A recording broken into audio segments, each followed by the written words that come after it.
Balade Psy, le podcast qui vous permet d'explorer votre monde intérieur. Je suis Dimitri Kakouros, médecin psychiatre, formé en thérapie comportementale et cognitive, ainsi qu'à l'hypnose ericksonienne, et auteur du livre « Manuel pour se libérer de l'emprise du stress », publié aux éditions Erol. Prendre des décisions importantes, ressentir des émotions qui nous submergent, traverser des moments de vie difficiles, gérer ses relations avec les autres, sont autant de défis qui traversent notre quotidien et nous laissent parfois démunis. Dans ce podcast, je vous propose de partager mon expérience de thérapeute et de prendre de la hauteur sur ces différents sentiers. Bonne balade! Bonjour à tous. Aujourd'hui, je vous propose de prendre le temps de se questionner sur le bien-être au travail. Le travail occupe une place importante dans notre vie, tant en termes temporels que psychiques, émotionnels. Il peut être une source de bonheur et de joie, comme de tension et de tristesse. Dans ce contexte, la notion de bien-être au travail me paraissait primordiale. Que signifie finalement se sentir bien dans son travail ? Est-ce qu'il s'agit de donner du sens, d'être valorisé, d'avoir un bon cadre de travail avec des collègues et des bonnes conditions de travail ? Et pourquoi est-ce souvent si difficile de se sentir totalement bien au travail ? Dans cet épisode, je vous propose de réfléchir sur cet équilibre complexe pour finalement mieux prendre de la hauteur. On va donc explorer ensemble plusieurs pistes qui, encore une fois, n'ont pas pour but d'être une réalité absolue, mais plutôt de faciliter cette prise de recul. Une première piste, par exemple, concernant le bien-être au travail, peut être celle du sens. Lorsque vous effectuez un travail qui a du sens pour vous, vous augmentez la motivation associée. C'est un peu la base d'ailleurs du métier passion, que l'on retrouve souvent dans les métiers du soin ou encore lors de reconversion professionnelle. Moi, je vois un certain nombre de patients qui mettent une énergie dans leur travail parce que c'est ce travail. Si c'était un autre travail, ils le feraient pas pareil, ils le feraient autrement, ils mettraient pas autant d'investissement. Il y a vraiment cette notion de spécificité. C'est un peu comme si le sens à un métier était une sorte de moteur qui fait avancer le véhicule. Si on change le moteur, on garde le même véhicule, il avance pas de la même manière. Et pourtant, ce sens-là, il peut quand même se retrouver érodé au cours des années. Notamment avec les transformations de l'activité, les transformations du métier. Oui, les métiers dans le service, les métiers d'éducation, les métiers de construction, mais même plus globalement, probablement la plupart des métiers évoluent au cours du temps. Et du coup, ils ne sont plus exactement les mêmes maintenant qu'il y a 20 ans. Il y a aussi notre poste dans le métier qui peut jouer. Par exemple, peut-être que vous aimiez le travail que vous faisiez à tel et tel poste, mais qu'en évoluant ou en changeant ou en modifiant de poste 20 ans plus tard, là, ça vous va plus autant et il n'y a plus autant de sens. Même si vous êtes censé à ce poste-là, finalement, vous retrouvez parce que vous avez plus d'expérience. Et puis on parle du poste, mais il n'y a pas que le poste qui change. Il y a aussi vous, il y a aussi nous qui changeons sans arrêt. Les attentes au fur et à mesure des années, elles changent continuellement. Par exemple, peut-être que tout ce qui a trait au contact social ou au contraire au travail très spécifique avait beaucoup de sens au début. Et qu'au fur et à mesure que vous changez, vous préférez le contact humain ou vous préférez partir sur quelque chose de plus technique. Et ça aussi, vous avez le droit de changer. Même pas vous avez le droit, vous allez changer en fait. Et là, c'est un des premiers points importants, qu'on le veuille ou non, chacun de nous va évoluer, chacun de nous va se transformer. C'est un peu comme si vous étiez un arbre et qu'au fur et à mesure, vous preniez une place différente, vous vous transformiez, vous créiez des ramifications un petit peu différentes au fur et à mesure des saisons, au fur et à mesure des années. avoir un bien-être au travail là-dedans, c'est forcément un peu plus compliqué. Au-delà du sens, certaines conditions peuvent quand même jouer sur ce bien-être. Un des principaux éléments, à mon sens, correspond au stress et au surmenage. D'autant plus que cet élément, il peut faire le pont avec la passion. La question de la passion, en fait, elle peut être un peu à double tranchant, un peu comme le revers d'une médaille. Un certain nombre de patients, de la même manière moi que je peux voir, ils sont passionnés par ce qu'ils font. Et du coup, ils ne comptent pas leur nombre d'heures. On revient sur cette idée de moteur. Le problème de ça, c'est que du coup, potentiellement, ils vont se mettre à s'isoler, à ne pas compter l'investissement qui va être présent, et du coup, ne pas investir d'autres activités. C'est un peu comme si vous imaginiez que la passion est le moteur. Il peut être très puissant, il n'y a pas de souci là-dessus, il peut vous mener vers un endroit qui est important pour vous, mais il y a un moment où vous avez quand même besoin d'essence. Cette ligne d'arrivée et ce moteur, même si vous faites le max, s'il n'y a pas d'essence, vous n'y arriverez pas, vous la passerez pas, cette ligne d'arrivée. Et on a tendance à un peu trop l'oublier, nous tous. Le bien-être au travail, c'est aussi accepter qu'on a besoin de cette essence, de ce temps, de cette pause, et qui du coup est une sorte de leçon à la modération, une sorte de leçon à l'humilité quand on y pense. Parce que cette leçon à la modération, cette leçon à l'humilité, elle peut presque un petit peu s'opposer finalement à une autre notion, qui est le perfectionnisme. Quand on a ces exigences élevées, on peut en arriver à finalement se faire du mal. Parce que oui, on ne peut pas tout faire. On voudrait, moi le premier, réaliser toutes les tâches parfaitement, dans le bon ordre, que finalement on soit presque vu comme quelqu'un qui réussit à chaque fois. On voudrait finir avant demain ce dossier, répondre là tout de suite à ce mail, peut-être même idéalement être un tout petit peu en avance. Pourtant, on va pas se mentir. On n'en est pas forcément capable. En tout cas, pas là, maintenant, tout de suite. Et ces difficultés, ce perfectionnisme, ça peut largement dépasser le cadre d'un seul projet. Ça peut devenir général, ça peut devenir global. On peut avoir des attentes qui peuvent être très élevées sur l'alimentation, sur le sport, sur nos relations, sur tous ces sujets aussi annexes qu'on va avoir. On voudrait peut-être être suffisamment intelligent et performant comme tel ou tel collègue ou tel supérieur. Et de même, on n'y arrive pas forcément. C'est comme si finalement, il s'agissait d'accepter que vous avez une place dans un échiquier donné. Peut-être que vous êtes une tour, un cavalier, mais vous ne pouvez pas correspondre à toutes les places de l'échiquier en même temps, et surtout tout le temps. Tout le monde a ses limites, et tout le monde les expérimentera. Du coup, une question qui peut venir pour le bien-être au travail, c'est comment est-ce que ce serait possible de limiter ce perfectionnisme ? Une des premières pistes, ce serait de diminuer l'intensité. Oui, si vous diminuez l'intensité de votre travail, que ce soit par exemple sur le nombre de tâches prévues, ou sur le nombre d'heures investies, ou sur une date de départ, vous prenez un risque. Vous prenez le risque de ne pas être satisfait. Vous prenez le risque de ressentir cette peur de toucher à votre identité profonde. Parce que oui, finalement, qu'est-ce que vous valez si vous n'êtes pas ça, si vous n'êtes pas aussi bien que ce à quoi vous vous attendez ? On va pas se mentir, c'est difficile et c'est dangereux.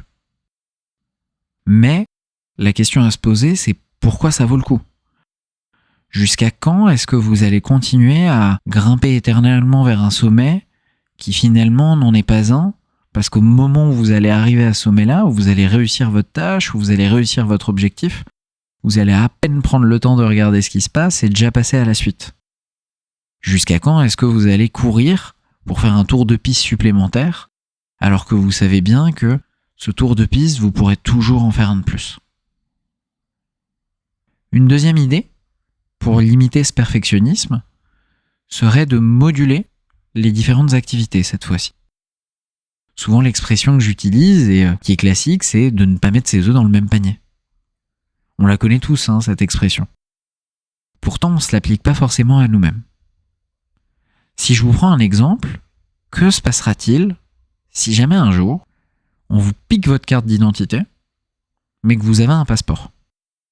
Bah ok, on est bien d'accord, vous allez perdre de l'énergie pour faire à nouveau la carte d'identité. Mais n'empêche que vous serez quand même moins gêné parce que vous aurez quand même votre passeport. Vous aurez quand même une sorte d'identité qui reste en fait, qui est résiduelle. Il en va de même avec les activités. Si le travail se passe mal, vous avez des activités plaisantes, des hobbies, vous avez des amis, vous avez une famille, vous avez un couple par exemple que vous avez investi.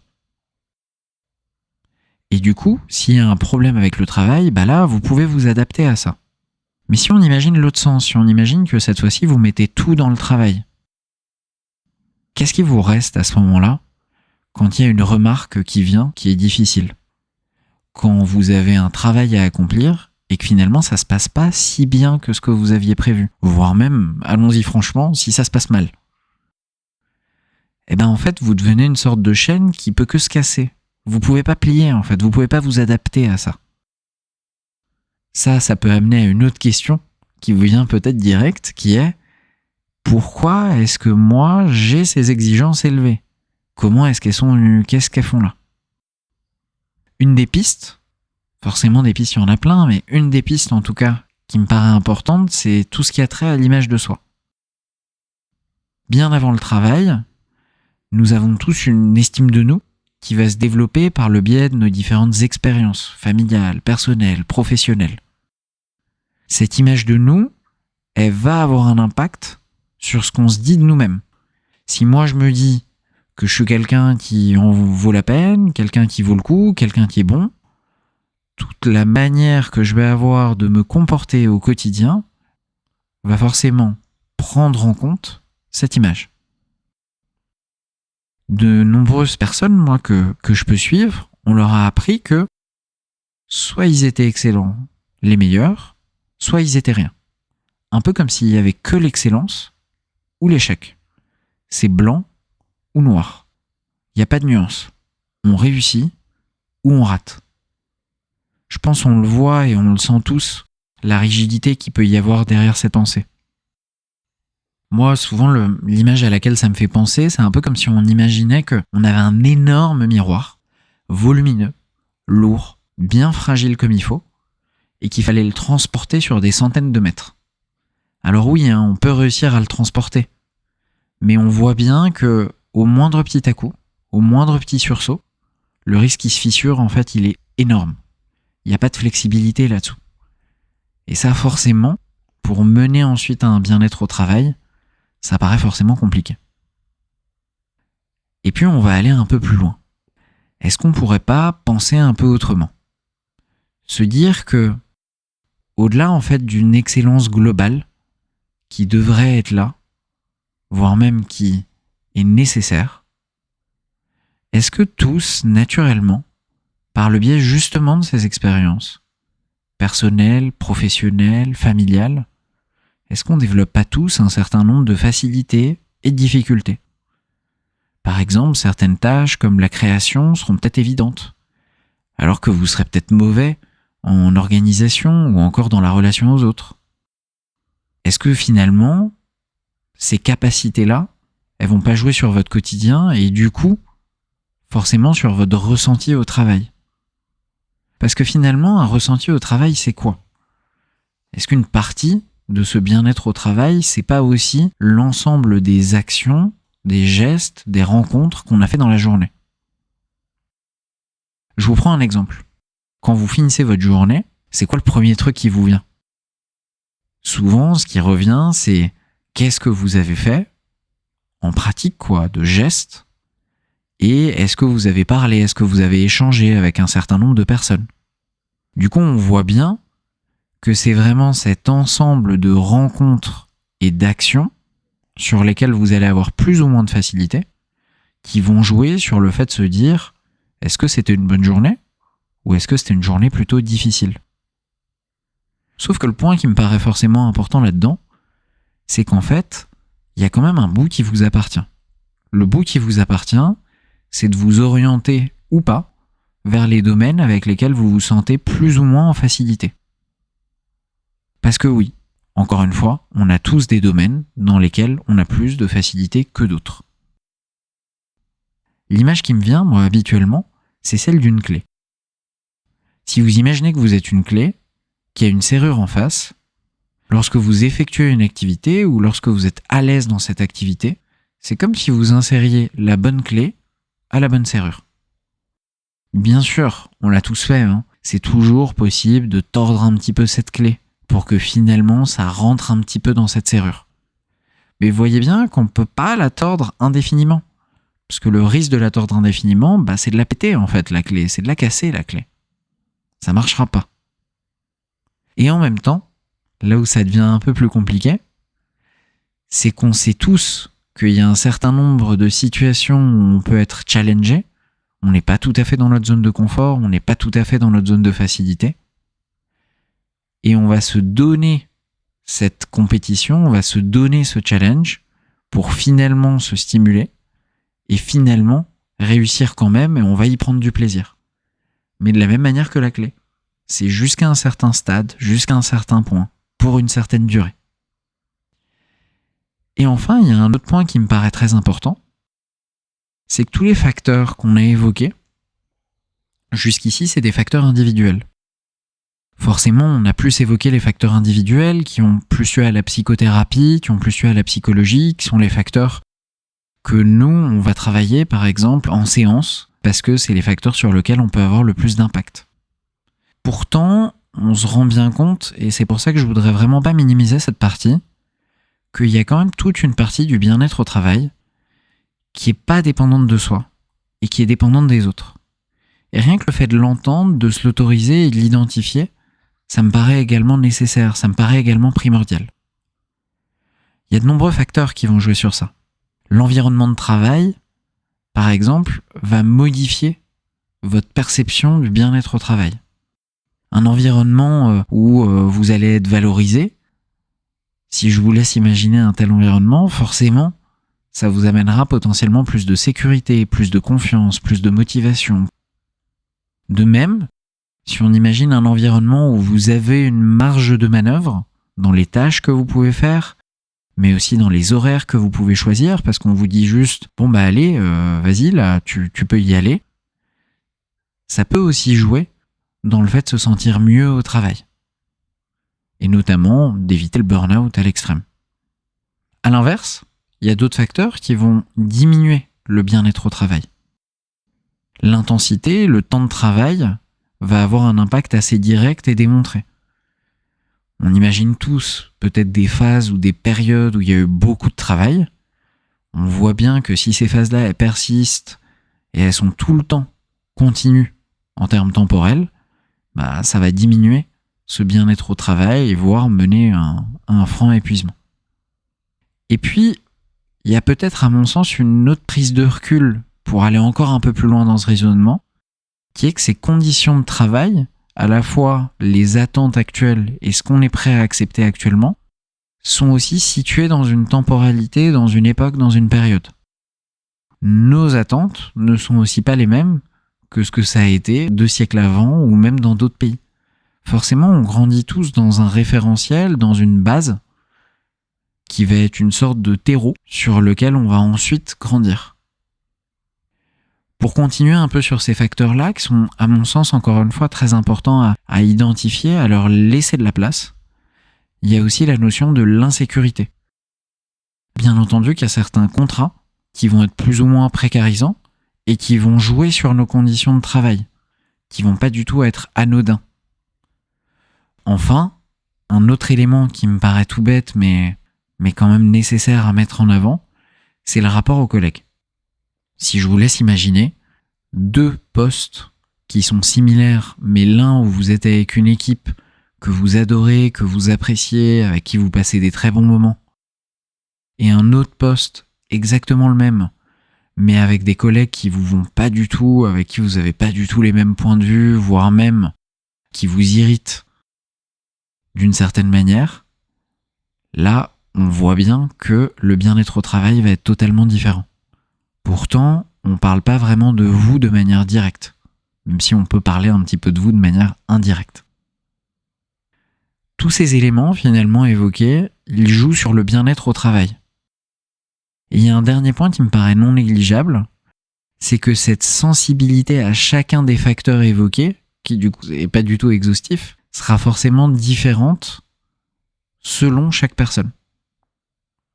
Oui, vous l'avez vu, peut-être que ce qu'on vient d'évoquer avec les collègues, il n'y aura pas la même sensibilité. La quantité de travail, on n'aura pas la même sensibilité non plus. Le sens, qui est quand même un des points les plus importants, sera différent aussi, avec peut-être certaines personnes qui trouveront du sens à telle ou telle activité, alors que d'autres trouveront du sens ailleurs, parce qu'encore une fois, les expériences vécues sont totalement différentes. Et non seulement cette différence est entre les individus, mais en plus de ça, elle est évolutive, comme on a dit au début. Oui, chacun de ces facteurs, on y sera plus ou moins sensible selon les périodes. Là aussi, je pense qu'on l'a tous vécu. Si on est plus fatigué, si on se sent plus sensible sur certaines périodes, peut-être qu'il y a certains facteurs qui vont plus nous déranger. On se rend bien compte du coup que être bien au travail, c'est un défi sacrément complexe, auquel se rajoutent tous les autres défis potentiels tout au long de notre vie. En tout cas, je vous remercie d'avoir écouté ce podcast. J'espère qu'il vous a plu et qu'il a apporté une prise de recul concernant le bien-être au travail. Et puis si ça vous a intéressé, je vous invite à vous abonner, à partager, ainsi qu'à écouter les autres épisodes. À bientôt.